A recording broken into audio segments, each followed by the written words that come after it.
വിശദമായ റിപ്പോർട്ടുകളിലേക്ക് കടക്കുമ്പോൾ ഡൽഹി സർവകലാശാലയിൽ BBC ഡോക്യുമെന്ററി പ്രദർശനം തടഞ്ഞ് പോലീസ്. വിദ്യാർത്ഥികളും പോലീസും തമ്മിൽ സംഘർഷം. വിവരങ്ങൾ ഹരിത നൽകും. ഹരിത, കഴിഞ്ഞ ദിവസങ്ങളിൽ JNUവിൽ ഉണ്ടായതിന് സമാനമായ രീതിയിൽ തന്നെയാണ് പ്രദർശനം തടഞ്ഞിരിക്കുകയാണ്. പോലീസ് ക്യാമ്പസിനകത്ത് പ്രവേശിച്ചിട്ടുണ്ടെന്ന് മനസ്സിലാക്കുന്നു. എന്തൊക്കെയാണ് അവിടെ നിന്നും നൽകാൻ കഴിയുന്ന ഏറ്റവും ഒടുവിലത്തെ വിശദാംശങ്ങൾ? ഗീസ്, ഗുജറാത്ത് കലാപത്തെക്കുറിച്ചുള്ള BBC ഡോക്യുമെന്ററിയുടെ സാമൂഹ്യ മാധ്യമങ്ങളിൽ നിന്ന് നീക്കിയ സംഭവത്തെ തുടർന്ന് കേന്ദ്ര സർക്കാർ നിലപാട് അത് നീക്കണമെന്ന നിലപാടിൽ ഇപ്പോഴും പ്രതിഷേധങ്ങളും സംഘർഷങ്ങളും വിവിധ യൂണിവേഴ്സിറ്റികളിലായി നടന്നുകൊണ്ടിരിക്കുകയാണ്. ഇന്നത്തെ സംഭവം എന്തെന്ന് വെച്ചാൽ BBC ഇറക്കിയ ഡോക്യുമെന്ററിയുടെ പ്രതിഷേധം ഇന്ന് ഡൽഹി യൂണിവേഴ്സിറ്റിയിലും വിദ്യാർത്ഥികൾ പ്രതിഷേധിച്ചിരിക്കുകയാണ്. അതിന്റെ ഭാഗമായിട്ട് പോലീസ് വിദ്യാർത്ഥികളെ ആക്രമിക്കുകയും കടന്നുകയറ്റം ചെയ്യുകയും ഇതിന്റെ ഭാഗമായിട്ടും 6ഓളം വിദ്യാർത്ഥികളെ ഇന്ന് അറസ്റ്റ് ചെയ്തിട്ടുണ്ട്. അതിന്റെ ഭാഗമായി ഇന്ന് ഡൽഹി യൂണിവേഴ്സിറ്റിയിൽ ആക്ട് 144 പ്രഖ്യാപിച്ചിട്ടുണ്ട്. കഴിഞ്ഞ കുറച്ച് ദിവസങ്ങളായി BBC ഡോക്യുമെന്ററിക്കെതിരെയുള്ള പ്രക്ഷോഭങ്ങൾ ശക്തമായിക്കൊണ്ടിരിക്കുകയാണ്. ഗുജറാത്ത് കലാപത്തിൽ നരേന്ദ്രമോദിയുടെയും അമിത്ഷായുടെയും അവർക്കെതിരെയുള്ള തെളിവുകൾ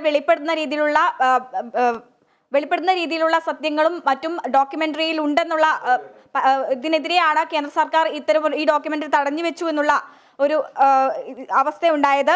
ഡോക്യുമെന്ററിയുടെ പ്രദർശനം തടയുമെന്ന ജനാധിപത്യ വിരുദ്ധമാണെന്നും അതുപോലെ തന്നെ കലാപത്തിൽ മോദിയുടെയും അമിത്ഷായുടെയും പങ്ക് ലോകത്തെ എല്ലാവർക്കും ബോധ്യമാകുന്ന രീതിയിലുള്ള തെളിവുകൾ ഡോക്യുമെന്ററിയിൽ ഉണ്ടെന്നാണ് വിദ്യാർത്ഥി സംഘടനകളും മറ്റു നേതാക്കളും പരാമർശിക്കുന്നത്. കഴിഞ്ഞ ദിവസം JNUവിൽ ഇതേ ഡോക്യുമെന്ററി പ്രദർശനത്തിനായി ഒരുങ്ങുമ്പോൾ വൈദ്യുതി വിച്ഛേദിക്കുന്നതടക്കമുള്ള സംഘർഷാവസ്ഥ സൃഷ്ടിക്കുകയുണ്ടായി. അതേസമയം ജാമിയ മിലിയ ഇസ്ലാമിക സർവകലാശാലയ്ക്ക് പുറത്ത് ബഹളമുണ്ടാക്കാൻ ശ്രമിച്ചതിനെ തുടർന്ന് 13ഓളം വിദ്യാർത്ഥികളെ പോലീസ് കസ്റ്റഡിയിലെടുക്കുന്ന സംഭവം ഉണ്ടായി. എന്തെന്നാലും JNUവിലെ ഈ ഒരു BBC ഡോക്യുമെന്ററിക്കെതിരെയുള്ള സംഘർഷാവസ്ഥ ദിനം പ്രതി വർദ്ധിച്ചുകൊണ്ടിരിക്കുകയാണ്.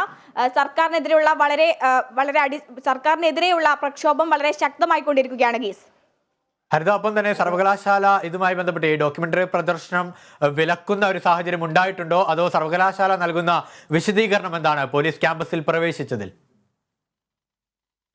ഇതുവരെ സർവകലാശാലയിൽ നിന്നും അത്തരത്തിലുള്ള ഒരു നടപടി ഉണ്ടായിട്ടില്ല. എങ്കിലും ഈ ഒരു സംഘർഷാവസ്ഥ വിദ്യാർത്ഥികൾ ശക്തമായി ഈ ഒരു ഡോക്യുമെന്ററി എങ്ങനെയും സാമൂഹ്യ മാധ്യമങ്ങളിൽ നിന്നും കേന്ദ്രം എതിർത്തെങ്കിലും ഈ ഡോക്യുമെന്ററി സമൂഹത്തിൽ കൂടുതലും പുറത്തേക്ക് എത്തിക്കണം എന്നുള്ള രീതിയിലുള്ള സമീപനമാണ് എല്ലാ സർവകലാശാലകളിലും.